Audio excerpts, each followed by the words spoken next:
Hi guys, my name is Bill Summers. I am a OG head hunter, and I'm here to play in Manchester for you people tonight.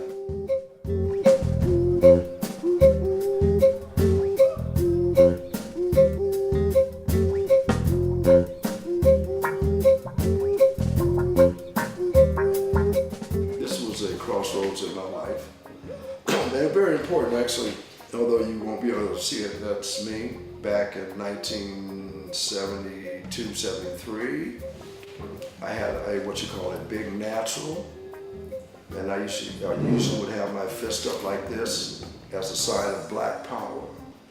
We'll talk about the music, because this was a revolutionary project. I mean, it was pretty much like the civil rights movement, but on the jazz side, because people were wondering what this was. What is that? What are they playing? And some guys who were straight ahead jazz cats didn't want to recognize it as jazz because it was so different. People often ask me, how did you meet Herbie? And I tell them I have to take you back a ways to explain that. I have to take you back to my high school days. I was in the 12th grade, my final year in high school. They called everybody in the class to take a picture for what we call a yearbook. Take a picture with your cap and gown, and they didn't call my name. So I went to the principal's office, and I said, well, you know, I wasn't called to take the class picture. And they said, well, when you transferred from another town to our school, you lost some units, they were called. And I said, oh, okay, I can make it up in summer school, but I need to graduate with my class. And they said, no, you can't graduate. So I quit. And why is that important with Herbie Hancock? I'll tell you why. I went to work at a place called Ford Motor Company, putting cars together. They call it the assembly line. And I stayed there about 6 months, and I said, well, this is slavery. I said, I can't do this. So I got another job, so I was offered another job at a racetrack. And in the process, I learned how to bet on horse races. And there was this old black guy in the men's room. He would take bets for the employees, place a bet for them, because as an employee, you couldn't bet on the horses. So we would go and give our money to him. He'd write your name down, and if you won a race, he'd take a small percentage. So they had this special race. It was called a daily double. They have like 10 races in the day. Race 4, race 8 was the daily double. If you bought a ticket, which I bought a $2 ticket, I had to win both races for the ticket to pay off. So this day I was in the kitchen, I came out, found out that I won that first race. Second race comes up, I'm parked myself in the kitchen, I can't listen to it, I want to hear it. You know, people are offering me money for the ticket, you know, like because they know we give me $500 for the ticket. No, I want to keep it. So I kept the ticket. But I had to go out on the floor before the race was over, and all I could hear was them coming around the far turn. It's my girl is back, coming up along the rail. It's my girl by a nose, and I won all this money. I was like 18 years old. It was a lot of money for an 18-year-old in 1967, 68, somewhere around there. So I said, wow, I quit the job. I flipped him off like this. I'm not a boy anymore.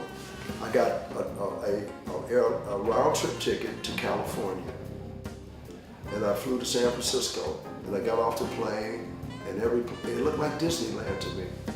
Now, mind you, I haven't graduated from high school. I have no high school diploma. Okay, so I get a job, and my uncle, who I stayed with, he told me, he said, Billy, if you're a resident of California legally, you can go to a junior college free. And I'm saying, well, what? I always wanted to go to college, and then I told my uncle, I said, well, I don't have a high school diploma. He said, let me take you to the college. So he took me to the college, and he gave me a test, and they accepted me. I was there 1 year, and my grade point average was really great. And I applied for one of the most prestigious universities in America. It's called University of California, Berkeley. And miraculously, I got accepted. I spent 4 years there. And on my senior year, just before graduation, this guy comes to the campus named Herbie Hancock. And my band opens for his band. After my band performed, Mr. Hancock introduced himself to me. He said, "Man, would you like to come in and sit in with my band tonight?" As a result of that meeting, he asked me to join this band, which is this was the first platinum jazz album in history. So that's how I met Herbie, and that's how my face got on this disc. I think Herbie's manager had something to do with this record. David Rubinson, yeah, it was produced by Herbie's producer. And I learned a lot from this guy. I learned everything to do and what not to do. We were young, inexperienced really, and so we got taken advantage of in some ways. He taught me, David Rubinson, how not to get ripped off because he ripped us off. I'm sorry, it's the truth. But that's how this came about. We just wanted to do our own thing. And we did, and there it was. And this kind of famous recording in its own right. It's one of the most sampled projects on the planet. I mean, everybody from Prince to Grandmaster Flash. I mean, so many people sampled this record. I mean, you know, what can I say? Some of the greatest artists in the world sampled God Make Me Funky from this record. Let's go straight to the bank. Yeah, this was Summer Seat. This was my band. Yeah. I went. In fact, this ties into David Rubinson because I had been with Herbie for 4 years, and I thought, well, it's time for Bill Summers to do his own project, you know. And I went to David Rubinson. I said, "David, I'm ready to do my own project." You know what he did? He said, "Oh!" He rolled on the floor and laughed at me. I had been working with I knew this guy. His name was Orrin Keepnews. And Orrin Keepnews at that time had the largest jazz catalog on the planet. I mean, he was producing John Coltrane, Wes Montgomery, he had McCoy Tyner. He was a really giant in the music industry as a jazz producer. And I told him the story. We were on an airplane one day, and I told him about, you know, David laughing at me. He said, "Man, you know, you can't let things like that bother you." And he had hired me for some recordings, and he asked me, he said, "Well, yeah, I have some work for you. Why don't you come by and see me?" And when I went to see him, he did like this. He handed me some papers. He said, "Here's your contract." He gave me a contract. So he actually made that recording contract desire of mine come true. So I stayed with Orrin Keepnews for a long time. And he put me with McCoy Tyner, Bobby Hutcherson, Joe Henderson, Ron Carter, Hubert Laws, Freddie Hubbard. He treated me really well. So, thank you, Orrin. I know you're up there somewhere. This wasn't the first recording I did, but this was on his label, Prestige. That was Orrin Keepnews' label. And this was the 4th project I did for Orrin. And then this became really a big hit in the UK. This song became like a disco hit. And another company called MCA Records. And I got a deal with MCA, and I left Fantasy because there was so much more money and a bigger opportunity for me. But this record took me here. Let's go straight to the bank.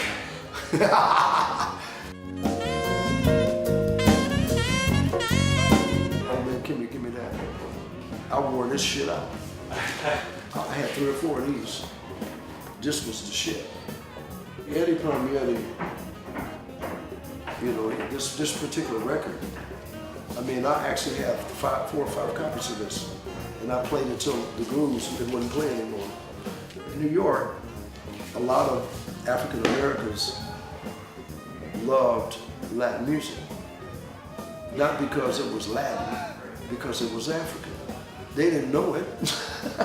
They thought some black people said, "Oh, that's that Spanish stuff." Had nothing to do with Spain. Had to do, they were playing congas, tumbadoras, they were playing checaré, they were playing bata. But we all did the same thing. We took the tradition and we turned it into something. We turned the Americans, black Americans turned it into jazz, into hip hop. You know, the Cubans turned it into wah-wah-co. The Brazilians turned it into samba. You know, the Dominicans turned it into, what do they call merengue? You know what I'm saying? The Haitians turned it into voodoo. You know, the same people. You know, this is a great guy, really great guy.